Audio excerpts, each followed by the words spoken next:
que é um boato?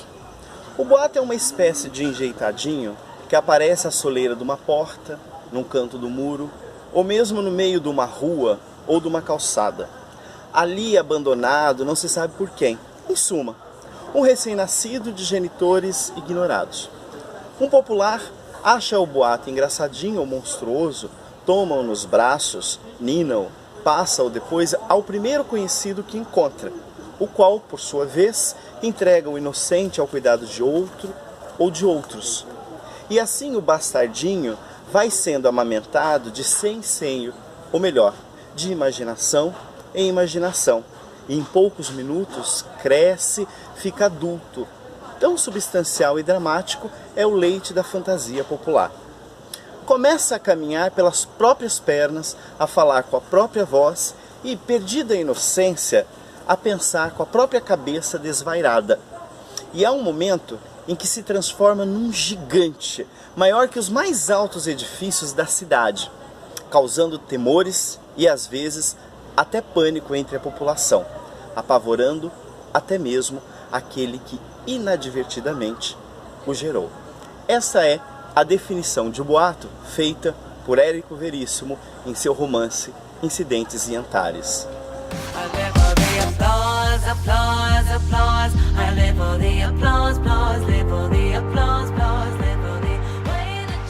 Boa tarde, meu nome é Dário Neto, sou doutor em literatura brasileira e professor universitário. E estamos aqui para realizar mais um Politeralizando, debater política com literatura. E o tema de hoje é o boato. O boato tem vários nomes: fofoca, murmúrio, segredo, tititi, mexerico, zum zum zum, fuxico, coscuvelice, onzenice, xodó, intriga, candonga, entrecho, calúnia, futrica, cisania, caraminhola, insídia, teia, trama, maquinação. E agora recebe dois novos nomes: pós-verdade e fake news. Se você conhece algum outro nome, você pode deixar nos comentários. Mas o que vem a ser o boato? Para isso, um estudioso francês chamado Jean-Noël Cafferret, num livro com o título Boatos, o mais antigo mídia do mundo, fez algumas definições que iremos tratar aqui. A primeira característica do boato é atribuir uma qualidade a alguma pessoa, então adjetivar alguém, servindo tanto para construir como para desmentir um determinado fato. Na política, então, o boato ele vai funcionar como uma espécie de contrapoder. Isto é, ele faz do boato um tipo de informação que o poder não consegue controlar. Então, as forças que estão dominando politicamente não têm força para controlar esse boato. E os efeitos, então, vai ser de derrubar o poder existente para colocar outro que, na maioria das vezes, costuma ser muito pior, né, do que o anterior. Com isso, então, o boato ele vai evidenciar que aquilo que nós chamamos de verdade é resultado de convenções e atribuições que, uma vez repetida por instâncias de poder, são naturalizadas e transformadas, portanto, em fatos reais. Isso evidencia que o discurso, sobretudo o discurso político, ele é muito mais estruturado dentro de uma trama de poder e de interesses do que propriamente por um conceito frágil que a gente conhece como verdade. E aí esse autor vai dizer o seguinte: o boato é simultaneamente um processo de dispersão da informação e um processo de interpretação e de comentário.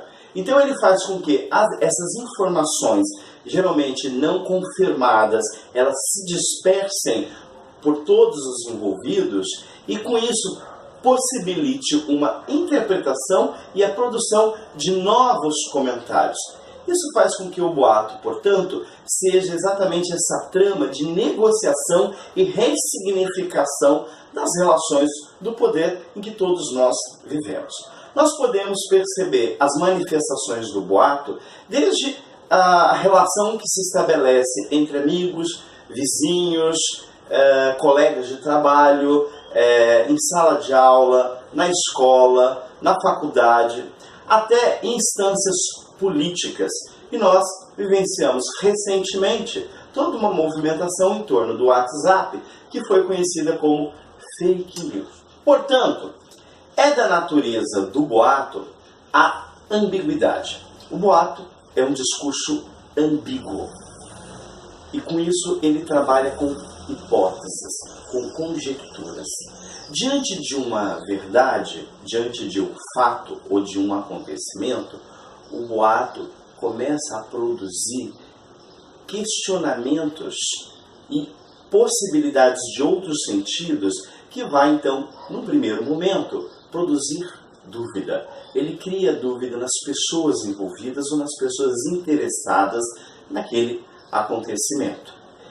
A dúvida possibilita, em seguida, com que o boato faça essa conjectura e se tal coisa se deve ou não a outras coisas que não foram contadas. E assim, um terceiro momento do boato é que ele faz com que o ouvinte acredite que a verdade ou o fato do qual o boato trata esconda segredos. Quanto mais segredos puderem existir, mais o boato terá influência sobre os ouvintes. Isto é, quanto mais for possível acreditar que em torno de um fato hajam segredos, mais o boato se fortalece e ganha novos espectadores.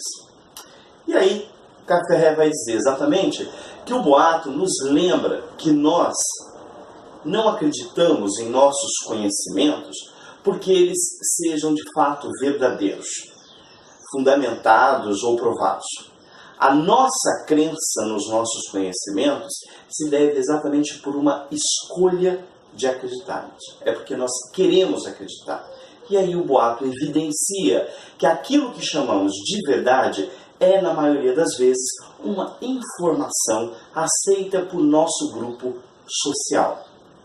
Ora, nesse sentido, então, o boato, se ele constrói, portanto, grupos que o aceitam ou não, ele vai organizar, portanto, geralmente em torno de um determinado tema, dois grandes grupos.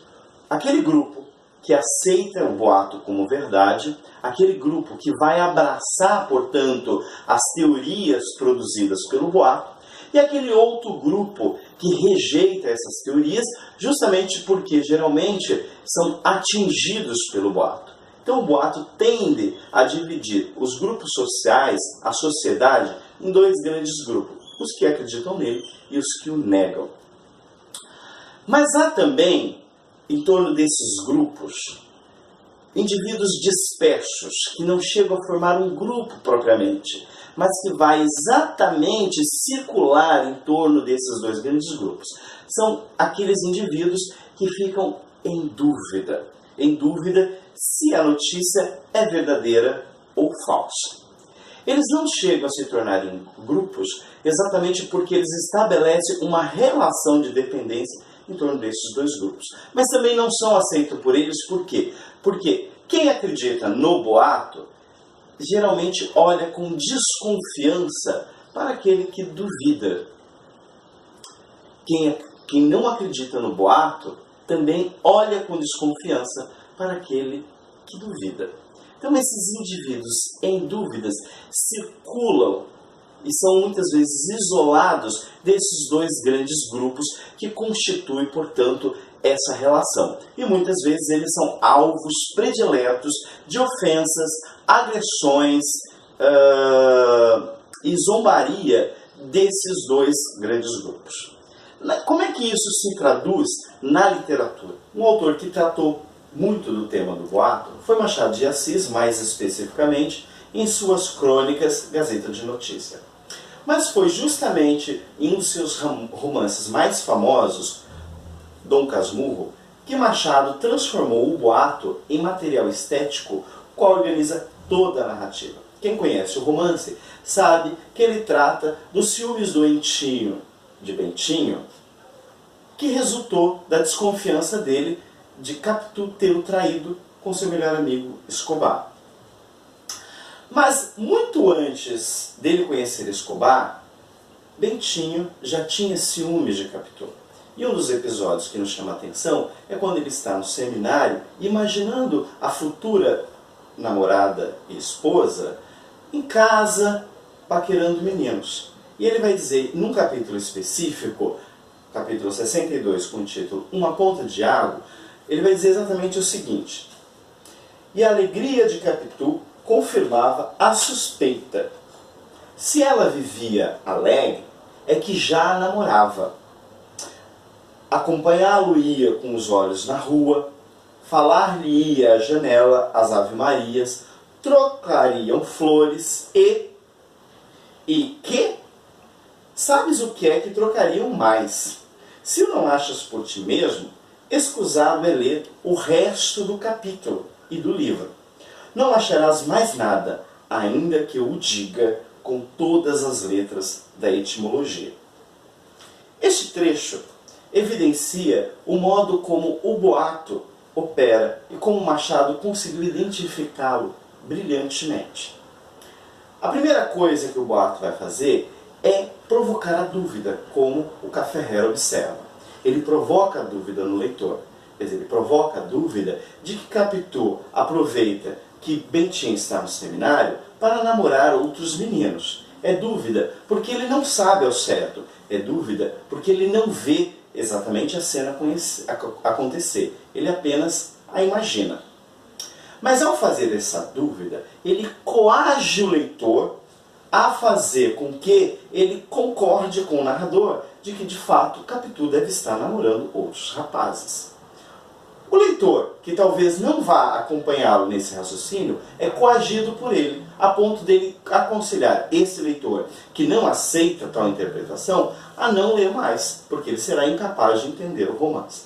Com isso, fica evidente uma primeira característica do boato que o Cafferrer observou, que é, ao lançar a dúvida, fazer com que o ouvinte, o leitor, possa fazer com que o boato tenha um efeito de credibilidade. Então ele faz de uma possibilidade uma verdade. Na medida em que o boato lança a dúvida e faz o leitor a aceitar tal interpretação, ele também vai fazer um segundo movimento, que é o leitor que não aceita essa interpretação se coloque num posicionamento contrário. E assim o boato, portanto, a partir desse trecho, vai organizando esses dois grandes grupos.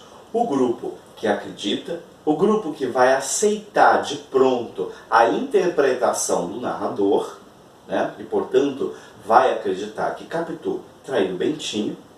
E o segundo grupo que vai, a partir disso, acusar o Bentinho de ser manipulador e mentiroso. Nisso, portanto, se estabelece, a partir desse trecho, se estabelece esses dois grandes grupos. Os que não acreditam na inocência de Capitu e os que acreditam que Capitu seja inocente. Ou melhor, os que acreditam que Capitu traiu e os que não acreditam que Capitu tenha traído Bentinho. Ora, com isso, portanto, o jogo está estabelecido, ou um ou outro. O leitor que ficar em dúvida, girando em torno disso, vai ser acusado por um grupo e por outro de ser exatamente o seu inverso. E com isso não é possível que o leitor tenha dúvidas. Ou ele toma partido de um lado, ou ele toma partido de outro. Ora, nós vimos algo semelhante acontecer no cenário político nacional. Recentemente, no processo eleitoral, vimos que diversas fake news começaram a organizar dois grandes grupos. O grupo que acreditava nessas notícias espalhadas pelo WhatsApp, conhecida como fake news, e o grupo que acusava essas notícias de serem mentirosas e criminosas. E, portanto, dois grupos foram formados e identificados, um como os eleitores do Bolsonaro, ou os bolsominhos, e outro como os petistas, ou petralhas. E com isso, portanto, o cenário político deste ano se estabeleceu a partir desses dois grandes grupos por meio do boato. E o boato organizou o cenário político. Diante, portanto, dessa dualidade de opiniões, não era possível ter dúvidas. E qualquer um que tivesse dúvidas era acusado por um grupo e por outro de ser o seu rival. E nesse sentido, portanto, o cenário político alimentado pelas fake news fez com que o Brasil se dividisse em dois grandes grupos. O mais interessante desse processo é que esse mecanismo de funcionamento da opinião pública já tinha sido identificado no século XIX por Machado de Assis em suas crônicas e mais especificamente por esse romance. Para quem conhece a literatura, esse cenário político não teve nenhuma novidade. Por quê? No cenário literário, isso já estava manifesto. Não à toa, de todos os romances da literatura brasileira, o que mais provoca a opinião pública, o que mais faz com que grupos se posicione, desde a sua publicação até hoje, é justamente Dom Casmurro. Já houve, inclusive, julgamento feito pelo Conselho Nacional de Justiça em torno desse romance. Justamente por quê? Porque o Machado de Assis soube aproveitar o boato como material estético para evidenciar o cenário político brasileiro desde aquela época e que funciona até hoje. Como funciona especificamente o boato, então, no romance? Bentinho não sabe ao certo se Capitu traiu ou não. A única coisa que ele tem certeza é de um ciúmes doentio que o toma. Mas ele não pode provar com nada e por nada que Capitu de fato o tenha traído. O que ele faz então?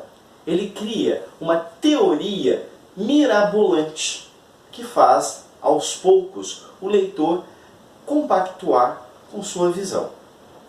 E à medida em que o faz, ele vai, de certo modo, se isentando de modo a parecer imparcial no julgamento que ele estabelece à esposa. Ao se isentar, ele transfere ao leitor a responsabilidade da interpretação. Ao final do romance, é o leitor quem vai dizer, e não ele, que Capitu traiu. Mas mal sabe o leitor que ele foi conduzido para isso.